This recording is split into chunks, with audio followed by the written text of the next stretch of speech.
Aleluia. Boa noite, irmãos, graça e paz, amém? Quero dizer que Deus é bom, não parece que Jesus está voltando, amém? Graças a Deus que a gente acredita junto, amém? Aleluia. Quero dizer que para mim é um grande prazer e uma grande honra o pastor Tony e a sua esposa Márcia terem me confiado esse púlpito, e eu creio que realmente que se você abrir seu coração, nós vamos sair daqui diferente da forma como nós chegamos, amém? Aleluia. Pai, nós te louvamos, Senhor. Obrigado, Pai, por esse ajuntamento de santos para adorarmos ao Teu nome em família. Te rendemos graças e abrimos nosso coração para recebermos instruções do alto que irão salvar as nossas vidas. Obrigado, Senhor, por espírito de sabedoria e revelação, abrindo nosso entendimento acerca das verdades da Tua palavra. Eu te louvo, Senhor, pelo Senhor trazendo luz, iluminação, esclarecimento acerca daquilo que o Senhor tem para as nossas vidas nessa noite. Te rendemos graças, Senhor, por tudo aquilo que o Senhor irá fazer, em nome de Jesus. Aleluia, glória a Deus. Então, glória a Deus, aleluia. Eu ia falar de uma coisa, depois eu percebi que não era isso que era para eu falar, amém? E Deus é muito bom, que você aqui não veio para me ouvir, você veio para ouvir Deus, amém? Aleluia, glória a Deus, então está tudo certo, aleluia. Glória a Deus, eu quero que você abra comigo lá em 1 Timóteo, no capítulo 6. 1 Timóteo, capítulo 6, no versículo 12, 1 Timóteo 6,12. Você já deve ter lido no Novo Testamento que a Bíblia fala muito sobre um combate chamado de o bom combate da fé. Eu quero falar um pouco sobre esse combate nessa noite. E em 1 Timóteo, no capítulo 6, no versículo 12, o apóstolo Paulo escreve para Timóteo assim: combate o bom combate da fé, toma posse da vida eterna, para o qual também foste chamado e de que fizeste a boa confissão perante muitas testemunhas. Paulo, ele era tão focado e tão fissurado nessa questão de combater o bom combate, que na última carta que ele escreve, que é 2 Timóteo, ele dá o seu brado de vitória. E ele diz: combati o bom combate, completei a carreira e guardei a fé. E é importante você entender que naquela carta o apóstolo Paulo, ele já sabia que ele ia morrer. Ele disse: o tempo da minha partida é chegado. Ele já sabe que ele vai morrer. E antes dele morrer, antes da morte calar ele dá o brado dele: eu combati o bom combate, completei a carreira e guardei a fé. E aqui em 1 Timóteo 6,12 ele está explicando qual é a finalidade do bom combate. Vamos ler novamente. Ele diz: combate o bom combate da fé, toma posse. Fala comigo, tomar posse. Essa que é a finalidade do bom combate da fé. Qual é? Tomar posse. Do quê? Do que Deus já te deu. É muito importante você entender que tudo que você recebe de Deus, tudo que Deus nos dá, por que Deus nos dá algo? Pela sua graça, pelo seu favor imerecido. Tudo que Deus quis dar para o homem, Ele deu pela graça. Mas tudo que Deus quis dar de graça, você só pode receber pela fé. Não existe outra forma de você receber de Deus. Efésios 2,8, Paulo diz: pela graça sois salvos mediante a fé. Sim, a salvação é de graça. Como é que eu recebo? Pela fé. Não existe outra forma de você receber de Deus, a não ser que seja pela fé. E a finalidade do bom combate é essa: você tomar posse daquilo que Deus já deu na sua graça. Amém? Eu quero que você vá comigo lá em 1 Pedro, capítulo 5. 1 Pedro, capítulo 5, no versículo 8. 1 Pedro, capítulo 5, no versículo 8. E é muito importante você perceber como é que Paulo chama esse combate. Ele chama de bom combate da fé. Combati o bom combate. Ele chama de bom. Ele não chama de combate da fé, ele chama de bom combate da fé. Por que ele chama de bom? Porque a gente já entra nele mais que vencedor. Irmãos, a gente não ora para ser mais que vencedor, a gente não jejua para ser mais que vencedor. Cristo nos tornou mais do que vencedores. A gente já entra nesse combate, nessa posição, mais do que vencedores, por isso que é um bom combate. Amém? Então, para você entender, antes da gente subir no ringue, Jesus subiu. Jesus subiu no nosso lugar e Jesus derrubou Satanás. Depois que Jesus derruba Satanás, ele vira para a gente e diz: sobe. Quando a gente sobe, irmão, Satanás já está caído. A nossa posição é permanecer na posição que Ele nos botou. Qual? Mais do que vencedores. Amém? Em 1 Pedro, capítulo 5, no versículo 8, Pedro diz assim: sede sóbrios e vigilantes. O diabo, vosso adversário, anda em derredor, como um leão que ruge, buscando alguém que possa devorar. Resistir-lhe firme na fé. Então Pedro alerta, seja sóbrio e vigilante. Por que eu tenho que ser sóbrio e ficar vigiando? Porque o diabo, vosso adversário, anda em derredor, como um leão que ruge, buscando, procurando alguém que possa devorar. Então ele está procurando alguém que possa. Por que ele está procurando? Porque tem gente que ele pode e tem gente que ele não pode devorar. Pedro está dizendo, ele está procurando alguém que possa devorar. Então Pedro, o que eu faço para eu ser um dos que ele não pode devorar? Pedro diz, resistir-lhe firme na fé. Por que se eu resistir firme na fé, ele não pode me devorar? Porque Tiago 4,7 diz, sujeitai-vos portanto a Deus, mas resisti ao diabo e ele fugirá de vós. Quando você resiste firme na fé, é Satanás quem foge. Por isso que Pedro diz, ele está em derredor, procurando alguém. O que eu faço? Fica firme na fé. Porque se você ficar firme na fé, é ele que sai. Amém? Em Efésios capítulo 6, você pode ir comigo lá? Efésios, capítulo 6. Vamos ler aqui no versículo 10. Efésios capítulo 6, no versículo 10. Efésios capítulo 6, no versículo 10, Paulo diz assim: quanto ao mais, sede fortalecidos no Senhor e na força do seu poder, revesti-vos de toda a armadura de Deus para poder ficar firmes. Fala comigo, ficar firme. Ficar firmes contra as ciladas do diabo, porque a nossa luta não é contra carne e sangue, sim contra os principados, potestades, contra os dominadores deste mundo tenebroso, contra as forças espirituais do mal nas regiões celestes. Portanto, tomai toda a armadura de Deus para que possais resistir. Fala comigo, resistir. Resistir no dia mau. E depois de terdes vencido tudo, permanecer inabaláveis. Fala comigo, permanecer. Agora a gente vai ler de novo alguns versículos e eu quero que você preste bem atenção nessas palavras que você repetiu. Versículo 10, Paulo diz assim: quanto ao mais, sede fortalecidos no Senhor e na força do seu poder, revestido de toda a armadura de Deus para poder ficar firmes contra as ciladas do diabo. No versículo 13 ele diz: portanto, tomai toda a armadura de Deus para que possais resistir no dia mau. E depois de teres vencido tudo, permanecer inabaláveis. Fala comigo, ficar firme, resistir, permanecer. Pronto, essa aqui é a tua luta. Qualquer combate que você está combatendo que não seja esse, você está no combate errado. Porque o Novo Testamento chama o cristão para combater esse único combate. Qual? O bom combate da fé. Como é que eu combato? Está aqui. Ficar firme, resistir, permanecer. Essa que é a minha luta. Irmãos, eu não luto para ser vencedor. Cristo já me tornou mais do que vencedor. Eu luto para quê? Para ficar firme nessa posição, para resistir nessa posição, para permanecer inabaláveis. Eu não luto para me tornar inabalável. Cristo me colocou nessa posição de inabalável. Eu luto para quê? Para permanecer. E qual é a posição de Satanás nesse combate? Ele vai usar tudo que você vê, tudo que você ouve, tudo que você sente para dizer que não é assim. A Bíblia diz que você é mais que vencedor, mas olha aí, olha a circunstância, olha aí. Então não é bem assim. É por isso que a sua luta é ficar firme na fé, é permanecer crendo, é resistir na fé, porque Ele quer te tirar da fé. Irmãos, tudo que nós temos, a gente tem pela fé, amém? Pelas pisaduras de Jesus fomos sarados e curados. Como? Pela fé.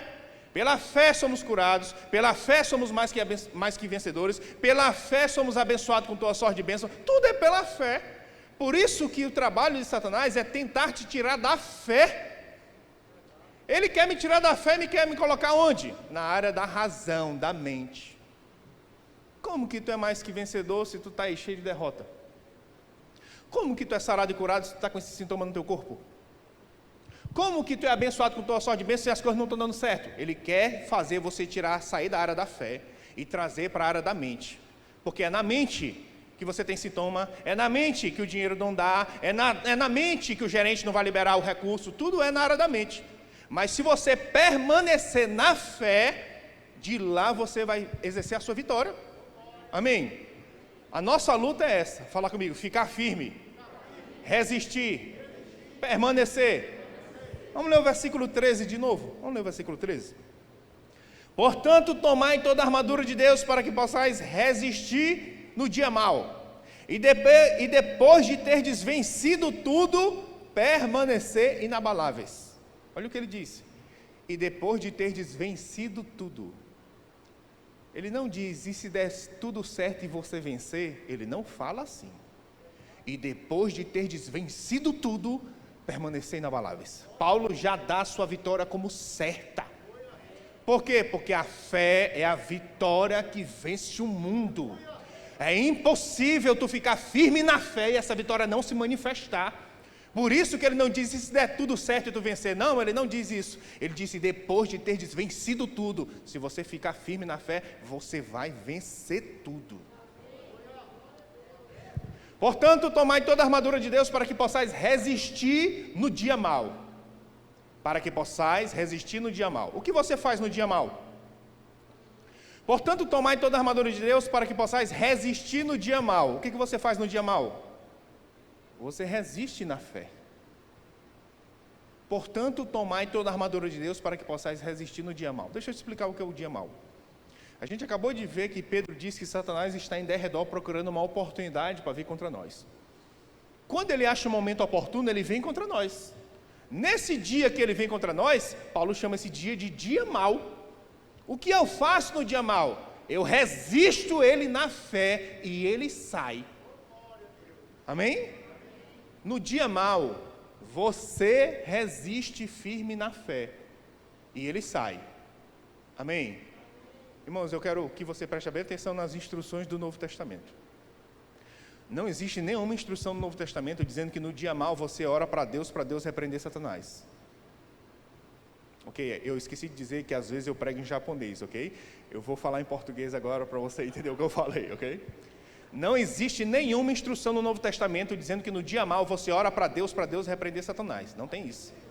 O que está escrito é, você fica firme na fé e ele foge de você. Você resiste firme na fé, você permanece inabalável, você fica firme e ele foge de você. Amém?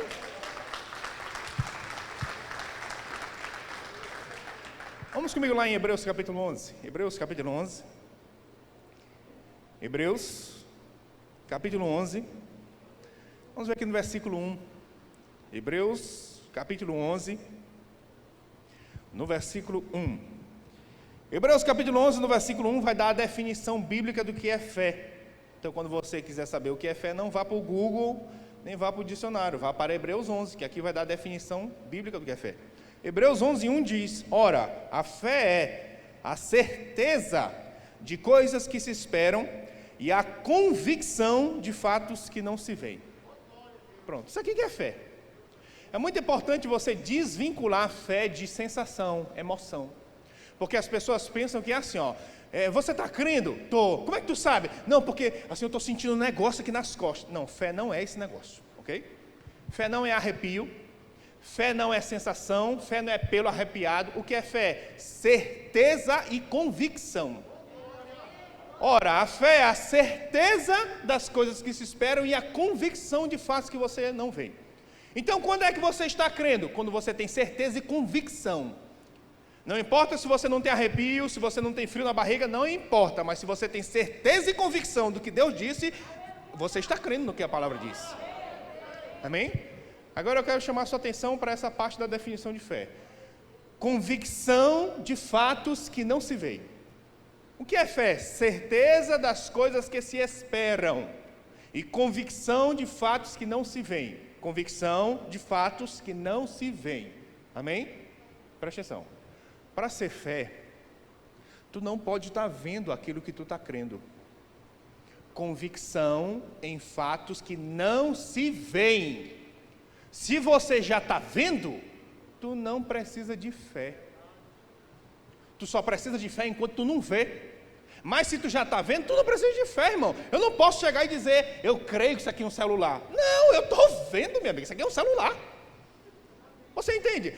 Eu só vou acreditar se eu ver. Isso não é fé, rapaz. Fé é convicção em fatos que você não vê. Não vê, mas está convicto. Quando você está convicto sem ver, tu está crendo. Mas se você precisar ver para você crer, isso não é fé, irmão, isso não é fé. Bota comigo aí em Hebreus capítulo 10, deixa eu te mostrar um texto. Hebreus capítulo 10, no versículo 37. Hebreus capítulo 10, no versículo 37. Hebreus diz assim, Hebreus 10, 37. Porque ainda dentro de pouco tempo, aquele que vem virá e não tardará. Todavia, o meu justo viverá pela fé. Olha só o que Hebreus está dizendo. Aquele que prometeu que vem, ele virá e não tardará. De quem ele está falando? Jesus. Quantos sabem que Jesus prometeu que está voltando? Pronto. Então Hebreus está dizendo, aquele que prometeu que vem, ele vai vir e não vai demorar. Mas enquanto ele não vem, viva pela fé. Amém? Bora entender o que ele está falando. Jesus prometeu que está voltando. Amém? Mas ele ainda não voltou. Amém? Enquanto ele não voltou, você vive pela fé. Mas depois que ele já voltou, tu não precisa mais de fé. Por quê? Porque você vai estar vendo ele. Se tu já está vendo, tu não precisa mais crer, irmão. Quando é que eu preciso crer que ele está voltando? Quando ele não está vindo. Quando tu não está vendo ele. Mas depois que ele chegou, que tu está vendo, tocando e contemplando, tu não precisa mais de fé. Fé é enquanto tu não pode ver. Fé é enquanto tu não pode pegar. Fé é enquanto tu não pode sentir. Tu vai ter que se convencer sem ver, pegar e sentir. Amém? Certeza das coisas que se esperam e convicção de fatos que não se veem. Tu vai ter que se convencer sem ver, sem pegar e sem sentir. Irmãos, deixa eu te dar um exemplo. Existem basicamente duas formas de você se convencer em alguma coisa. Então eu vou dar um exemplo. Vamos supor, quantos creem que em Isaías 55, pelas pisaduras de Jesus, fomos curados? Quantos creem nessa verdade? Então eu vou dar um exemplo. Pronto. Vamos supor que eu estou com um sintoma. Estou com uma febre, eu estou com dor no corpo, ok? Presta atenção. Eu estou sentindo dor. Estou sentindo calor quente. E eu tenho um relatório médico que está dizendo que eu estou doente, ok? Presta atenção. O que eu estou sentindo de dor, de febre e o relatório está me convencendo. Me convencendo de quê? Eu estou doente. Pronto, eu estou convicto. Eu estou doente. Amém? Pronto. Agora eu vou ter que quebrar essa convicção que eu estou doente e eu vou ter que me convencer que eu fui curado. Como? Como é que a fé vem? Como é que a fé vem? Como é que a fé vem? Como é que a fé vem? A fé vem pelo ouvir. Amém? A fé não vem pelo pedir. Oi, está me ouvindo? Vou dizer de novo. A fé vem pelo ouvir. Amém? Agora é importante você entender que a fé não vem porque você ouviu.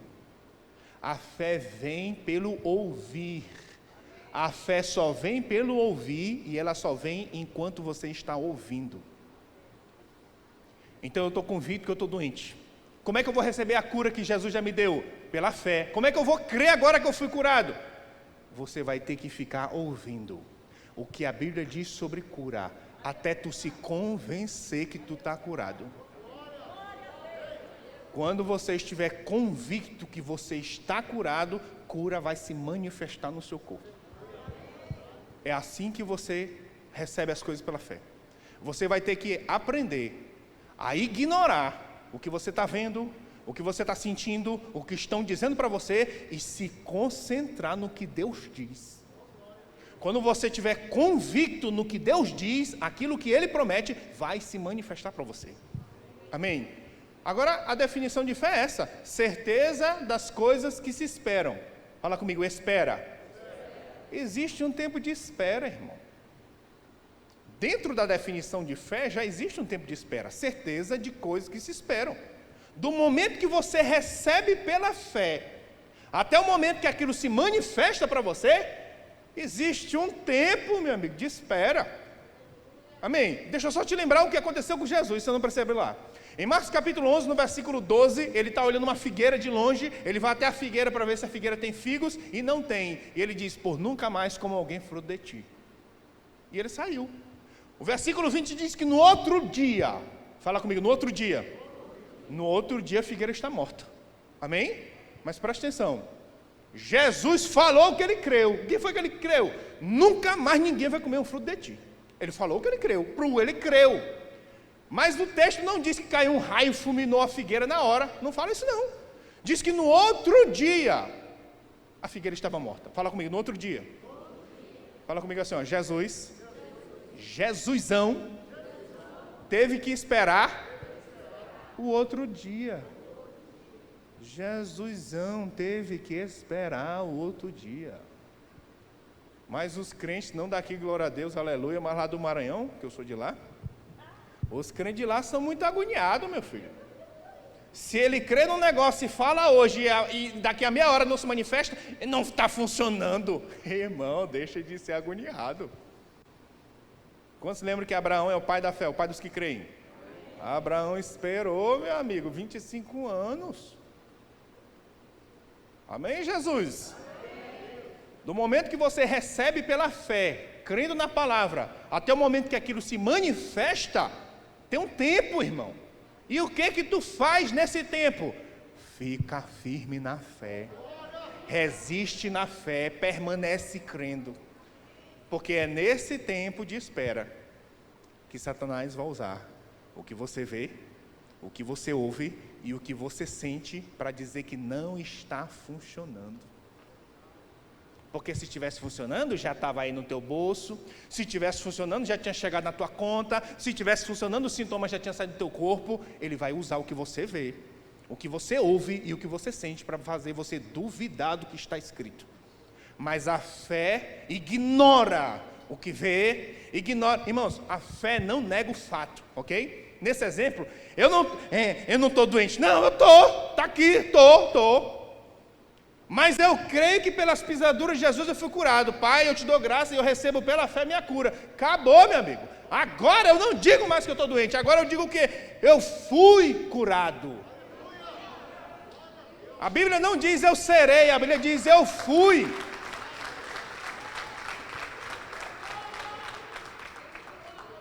Amém? Agora, quantos sabem que é possível eu estar dizendo que eu fui curado e a dor aumentar? Sim ou não? Sim. Mas, irmão, a dor está aumentando. Irmãos, a garantia que eu fui curado não é porque a dor saiu. A garantia que eu fui curado é porque Deus não mente. Eu posso permanecer acreditando nele porque ele não mente. Com dor ou sem dor, não vai mudar o que está escrito. Pelas pisaduras de Jesus, eu fui curado. Isaías 53:5, Mateus 8:17, 1 Pedro 2:24 fala a mesma coisa. Por suas chagas fostes sarados. Fostes, não diz seremos. Fostes, é passado. Agora você precisa agarrar essa verdade da palavra e trazer para a manifestação no seu corpo. Como? Ficando firme, ficando firme. Irmãos, o relatório do médico não pode ter um peso maior na tua vida do que a palavra de Deus. Porque eu quero te falar uma coisa, a palavra de Deus não muda. Todos os dias que você abrir em Isaías 53:5, está escrito lá, pelas pisaduras de Jesus fomos curados. Mas o mesmo médico que disse para você que você está doente, que suas chances estão acabando, ele pode voltar de novo no quarto daqui a 2 minutos e dizer, eu não sei explicar, mas a doença saiu. Deus está velando sobre algo imutável, e se você edificar a sua vida sobre a palavra de Deus, Deus está vigiando sobre a palavra dele. Por que Deus está vigiando sobre a palavra dele? Para garantir que se você acreditar nela, vai acontecer o que ele promete. Amém? Você precisa aprender a ficar firme, ficar firme. A sua luta é essa, ficar firme, permanecer, resistir. Eu quero que você abra comigo lá em Marcos capítulo 1. Marcos, capítulo 1, no versículo 23. Marcos, capítulo 1, no versículo 23. Pastor, nem vi que horas que eu subi. Aí o senhor me diz aí para eu não me empolgar muito aqui até meia-noite, bem? Marcos, capítulo 1, no versículo 23. Marcos 1, 23 diz assim, ó. Não tardou que aparecesse na sinagoga um homem possesso de espírito imundo, o qual bradou, que temos nós contigo, Jesus Nazareno? Vieste para perder-nos? Bem sei quem és, o Santo de Deus. Mas Jesus o repreendeu, dizendo, cala-te e sai desse homem. Então o espírito imundo, agitando violentamente e bradando em alta voz, saiu dele. Pronto, presta atenção. Então Jesus está dentro de uma sinagoga pregando. Jesus não estava caçando demônio, não. Jesus estava na sinagoga pregando, de boa. De repente se manifestou endemoniado. Que temos nós contigo, Jesus, filho do Altíssimo? Vieste para perder-nos? Bem sei quem és, o Santo de Deus. Jesus virou para ele e disse: cala a boca e sai. Quando você lê o texto, diz que o demônio começou a se agitar violentamente e gritar em alta voz. E no final ele saiu, ok? Mas eu quero que você preste atenção que o demônio não estava fazendo isso. Ele estava normal. Que temos nós contigo, Jesus, filho do Altíssimo, vieste dos Santos. Cala a boca e sai, rapaz. Amém? Deixa eu te fazer uma pergunta. Depois que Jesus ordenou em fé, cala a boca e sai, a situação piorou, sim ou não? Sim ou não, irmão? Piorou, porque ele não estava fazendo isso. Tu sabe o que é isso aqui? É Satanás tentando intimidar Jesus, dizendo: não vou obedecer. E o que Jesus faz? Fica firme. Jesus nem manda de novo, Jesus fica firme, porque ele tem que obedecer. Amém? Agora, se Satanás tentou oferecer resistência a Jesus, tu acha que ele não vai fazer isso com a gente, irmão? Vai. Deixa eu te mostrar ele fazendo isso com os discípulos. Vá comigo lá em Mateus 17. Mateus capítulo 17. Mateus capítulo 17, no versículo 14. Mateus capítulo 17, no versículo 14. Diz assim, Mateus capítulo 17, no versículo 14. E quando chegaram para junto da multidão, aproximou-se dele um homem que se ajoelhou e disse: Senhor, compadece de meu filho, porque é lunático e sofre muito, pois muitas vezes cai no fogo e outras muitas na água. Apresentei a teus discípulos, mas eles não puderam curá-lo. Jesus exclamou: ó geração incrédula e perversa, até quando estarei convosco? Até quando vos sofrerei? Trazei aqui o menino. E Jesus repreendeu o demônio, e este saiu do menino, e desde aquela hora o menino ficou curado. Então os discípulos, aproximando-se de Jesus, perguntaram em particular: por que motivo não podemos nós expulsá-lo? Não podemos nós expulsá-lo. Ele respondeu: por causa da pequenez da vossa fé. Pois em verdade vos digo que se tiverdes fé como um grão de mostarda, direis a este monte: passa daqui para acolá, e ele passará. Passa daqui para acolá, e ele passará. Quando você lê desde o versículo 1 de Mateus 17, você vai descobrir que Jesus pegou Pedro, Tiago e João e subiu para o monte da transfiguração. E lá em cima ele vai ter uma transfiguração, vai aparecer Moisés e Elias, eles têm uma experiência sobrenatural lá em cima. E lá embaixo ficou os outros discípulos. Nesse momento que Jesus está lá em cima, veio um pai trazendo esse menino lunático. O pai está atrás de quem? O pai está atrás de Jesus. Mas Jesus está onde? Jesus está lá no monte. Mas os 9 discípulos estão lá. A Bíblia diz que o pai apresenta por 9. Quando Jesus desce, o que Jesus ouviu foi: Senhor, compadece de meu filho, porque ele é lunático. Eu apresentei meu filho a teus discípulos, mas eles não puderam curá-lo. Não diz que eles não quiseram, nem diz que eles não tentaram, diz que eles não puderam. Sabe o que é não puderam? Tentaram e não conseguiram. Quando Jesus ouviu, como é, rapaz? Não puderam? Ele dá um grito: ô bando de incrédulo, meu Deus do céu, estou para ir embora para o céu e esses caras não aprendem sobre fé. Traz esse menino aqui. Trouxe o menino, Jesus expeliu o demônio, o menino ficou curado. Os discípulos chamam Jesus no canto e perguntam em particular: por que motivo que a gente não pôde expulsá-lo? Jesus disse: por causa da pequenez da fé de vocês. Porque eu já ensinei que se vocês disserem para o monte: passa daqui para acolá, ele passará. Fala comigo, ele passará. Deixa eu te mostrar o que provavelmente aconteceu. Então imagina o pai do menino chegando: cadê Jesus? Jesus está lá em cima, qual é o problema? Não, é meu filho aqui que sofre. Aí imagina aí, André: deixa comigo, galera, deixa comigo. Sai em nome de Jesus. Não saiu. Aí André voltando lá para a galera diz: ei Mateus, vá lá, Carol, que ele não quis me obedecer não. Aí Mateus: deixa comigo, sai em nome de Jesus. Aí o bicho: não sai, ninguém me tira, não sai. Aí foi um por um, vai Bartolomeu, vai um por um, meu amigo, e nenhum tira. Quando Jesus é questionado: por que não podemos? A resposta é: por causa da fé pequena de vocês. Porque eu já disse para vocês que se vocês disserem para o monte, passa daqui para acolá, ele passará. Fala comigo, ele passará. Presta atenção, Jesus disse: se vocês disserem, passa daqui para acolá, ele passará. Aí os discípulos vão lá no demônio e dizem: sai! O demônio disse: não saio. Presta atenção, o demônio diz: não saio. Jesus disse: ele vai sair. Mas o demônio está dizendo: não saio.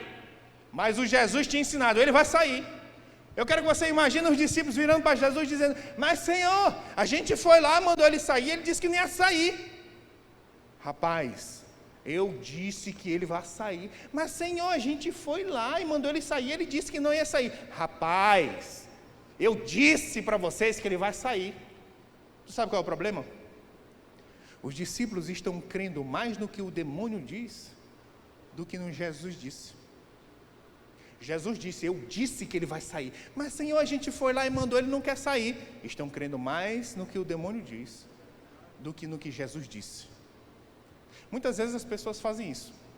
Elas dizem: não, Senhor, eu aprendi aqui que a tua palavra diz que pelas pisaduras de Jesus eu fui curado, e eu estou dizendo que eu fui curado, mas o sintoma está aumentando e não está funcionando. Sabe qual é o problema? Está crendo mais no que o sintoma diz do que no que Deus diz. A tua função é ficar firme no que Deus diz. Não, Filipenses 4,19 diz que Deus vai suprir cada uma das minhas necessidades, mas Senhor, o gerente do banco não quer liberar o empréstimo. Está crendo mais no que o gerente diz do que no que Deus diz. Irmãos, eu quero te falar uma coisa: Deus não depende de banco para te abençoar. Deus não depende de ausência de sintoma. Deus não depende de mercado favorável. Deus só depende que você creia. Você precisa aprender a ignorar o que você está vendo, o que você está ouvindo e o que você está sentindo, e se agarrar firme nessa palavra. Eu quero que você volte aí no versículo 10, Efésios capítulo 6. Volte comigo lá, Efésios capítulo 6. Efésios capítulo 6, vamos ver aqui no versículo 10. Efésios capítulo 6, no versículo 10, Paulo diz: quanto ao mais, sede fortalecidos no Senhor e na força do seu poder. Quanto ao mais, sede fortalecidos no Senhor e na força do seu poder. Existe um pastor que ele conta que muitos anos atrás nos Estados Unidos, existiam aqueles dirigíveis, que eram aqueles balões gigantes e as pessoas viajavam nele. Um dos mais famosos daquela época era um tal de Zeppelin. E quando o dirigível gigante pousava, como é que mantinha o dirigível no chão? Junto ao dirigível tinham várias cordas, e vários homens, cada um segurava na corda para manter o dirigível preso no chão. E conta que em um determinado momento o dirigível estava lá pousado, vários homens segurando a corda, de repente bateu um vento e levantou o dirigível de uma vez, e várias pessoas não tiveram tempo de soltar a corda e começaram a levantar voo segurando na corda. E a equipe de televisão estava filmando, e as pessoas iam perdendo a força e largando a corda e caindo lá de cima. E a equipe de televisão filmando e vendo várias pessoas soltando a corda e caindo. Mas tinha um homem que segurou até o final. Parece que o dirigível ficou 18 minutos voando até que trouxeram de novo para a terra. E quando trouxeram o dirigível para a terra, só tinha esse homem segurando a corda. E foram entrevistar ele. Como que você teve força para continuar segurando a corda, se todas as pessoas perderam a força e soltaram a corda e morreram? E ele disse: quando o vento bateu e o dirigível voou, e eu vi que ele não ia pousar, eu peguei a corda e amarrei na cintura. Você sabe quem salvou ele? Não foi a força dele, foi a força da corda. E Paulo diz: fortalecei-vos no Senhor e na força do seu poder. A Bíblia não manda você ser forte na força do seu próprio braço. A Bíblia manda você se fortalecer no Senhor e na força do seu poder. Sabe, eu vou te falar uma coisa para a gente ir finalizando. O que eu faço no dia mau? Portanto, tomai toda a armadura de Deus para que possais resistir no dia mau. Eu estou num lugar chamado fé. O que Satanás quer? Me tirar desse lugar.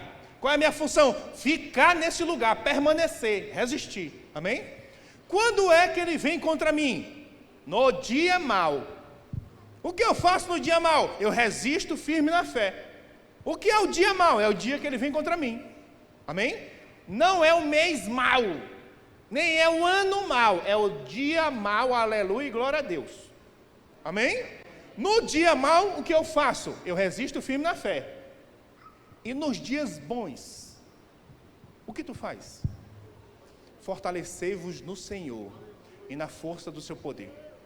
Sabe, eu quero te falar uma coisa para a gente finalizar. Tu sabe qual é o problema das pessoas hoje? Às vezes nem é pecado. Sabe o que é? É distração. Então no dia mau ele já sabe o que tem que fazer. O quê? Ficar firme na fé. E nos dias bons, ao invés das pessoas se encherem da palavra e do Espírito, ele fica distraído. Distraído.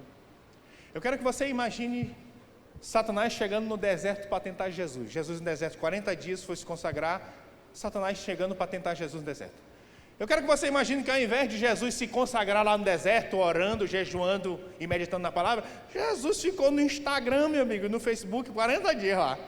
Aí curtindo e tal, assistindo os negócios. Aí quando Jesus olha assim, o diabo chegou. Meu Deus, o diabo chegou. E agora? Como é aquele versículo? Nem só de macarrão viverá homem? Como é que é mesmo? Pronto. Agora não dá mais tempo de se encher, irmão. Você sabe por que muitas pessoas não têm força para ficar firme, para resistir? Porque não se alimentou nos dias bons.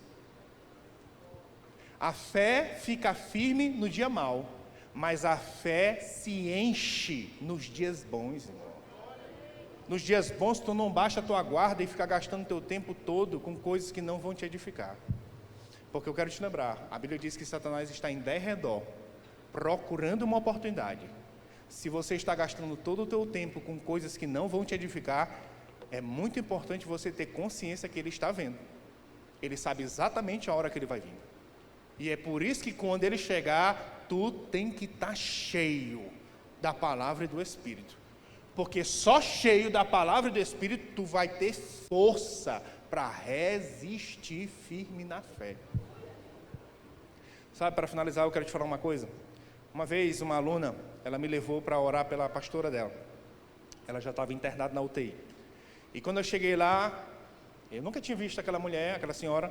E quando eu cheguei lá, ela já estava internada, ela estava num soro. E ela disse assim para mim, na hora que eu entrei, ela disse, eu sabia que tu ia vir hoje aqui. Aí eu, meu Deus, essa mulher nem me conhece, como é que ela sabia que eu vim? Ela disse, eu tive um sonho nessa noite. E no sonho, Jesus disse que ia enviar alguém para orar por mim. E no sonho, eu olhei para a bolsa de soro, que ela estava arrumando o soro, e ela disse que viu o sangue de Jesus entrando na bolsa e passando para ela e ela ser curada. E no sonho, Jesus disse para ela, não tome o remédio que estão querendo dar para você. Jesus disse para ela, isso é uma situação específica para ela, amém? Porque aquele remédio ia desinchar ela, mas aquele remédio causava um efeito colateral que dava um problema lá no coração dela. E ela estava com dor, irmão, ela estava com dor. E ela está com dor, ela está inchada, e o remédio vem trazer alívio. Mas no sonho, ela disse que Jesus disse para ela não tomar o remédio. Eu perguntei para ela, o que a senhora quer? O que a senhora pensa em fazer? Ela disse, eu não vou tomar o remédio. Eu disse, então eu vou me unir minha fé com a senhora e eu vou orar aqui junto com a senhora. Eu não digo o que é para a pessoa fazer, o que ela quer. Não, eu não vou tomar o remédio, então eu vou crer junto com a senhora e a gente vai ficar firme. Então tá bom, orei com ela e saí. Mas enquanto eu estava falando com ela, ela me chamava de pastor, a enfermeira ouviu a conversa. E a enfermeira pensava que eu era o pastor dela. E a enfermeira veio e disse, olha, convence ela a tomar o remédio. Porque se ela não tomar o remédio, a gente vai ter que tirar ela desse leito, porque tem pessoas esperando a vaga desse leito. Então, se ela não tomar o remédio, ela vai ter que desocupar o leito. Irmãos, isso não é fantasia não, isso é uma situação real. Ela está com dor, e a enfermeira está dizendo, se não tomar, tu vai sair daí e tu vai desocupar o leito. Eu perguntei para ela, a senhora quer fazer o quê? Ela disse, não, eu não vou tomar. Eu disse, então eu vou crer junto com a senhora. Dei as mãos, orei em concordância e saí.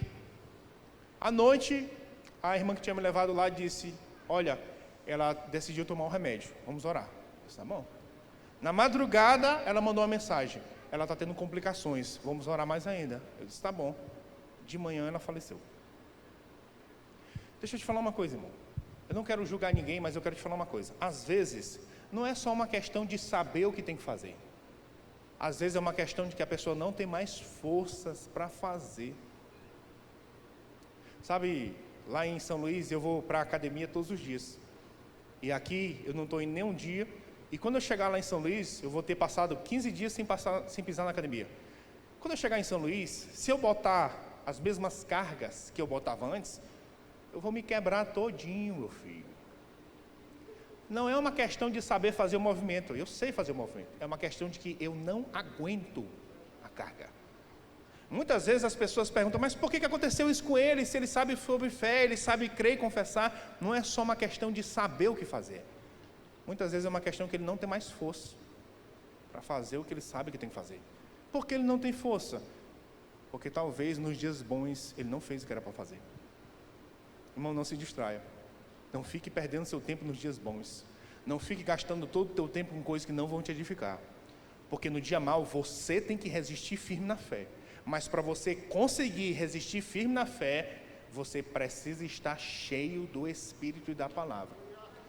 A fé, ela resiste firme no dia mau, mas a fé, ela se enche nos dias bons. É por isso que Jesus disse, nem só de pão viverá o homem, mas de toda a palavra que sai da boca de Deus. Jesus não disse que o homem não precisa de pão, ele não falou isso, ele disse que nem só de pão, sim, um homem precisa de pão.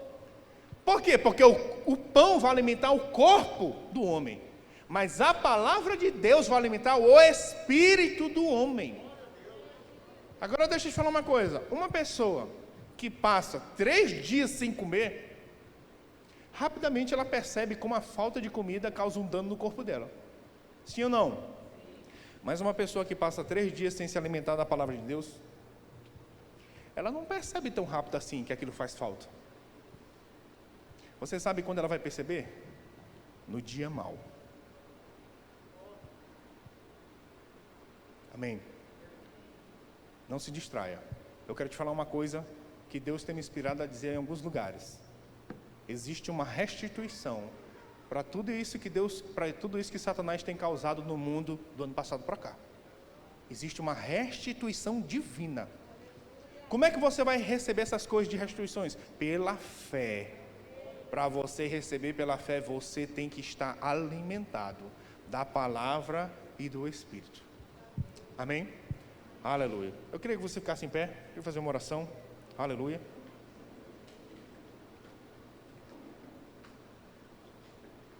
Aleluia. Uma vez eu tenho um amigo que é pastor e ele pegou o Covid-19, ele chama de covarde-19, ele falou para mim, eu peguei o covarde-19. Ele pegou e foi internado. E ficou internado, ele estava num apartamento e com dificuldade para respirar, e estava lá no balão de oxigênio. Ele percebeu que ele não estava reagindo, e ele olhou para a porta, ele olhou os enfermeiros chegando com uma maca. E ele sabia que iam levar ele para entubar. E naquele momento, irmãos, ninguém tem mais acesso a ele. O pastor dele não tem mais acesso a ele, os irmãos, os familiares, ele está isolado. Agora é só ele e o que ele crê desse livro. E ele diz, Senhor, a tua palavra diz, a tua palavra me promete 70 a 80 anos. Não está no meu tempo. Eu posso até ir para a intubação, mas eu vou voltar. Eu vou voltar porque não está no meu tempo e eu não solto a tua palavra. Domingo retrasado ele estava pregando para a gente. Pode ser, irmão, que um dia vai ser só tu e Deus. E quando esse dia chegar, tu tem que saber e tu tem que estar cheio da palavra e do Espírito. Amém? Aleluia. Pai, nós te louvamos.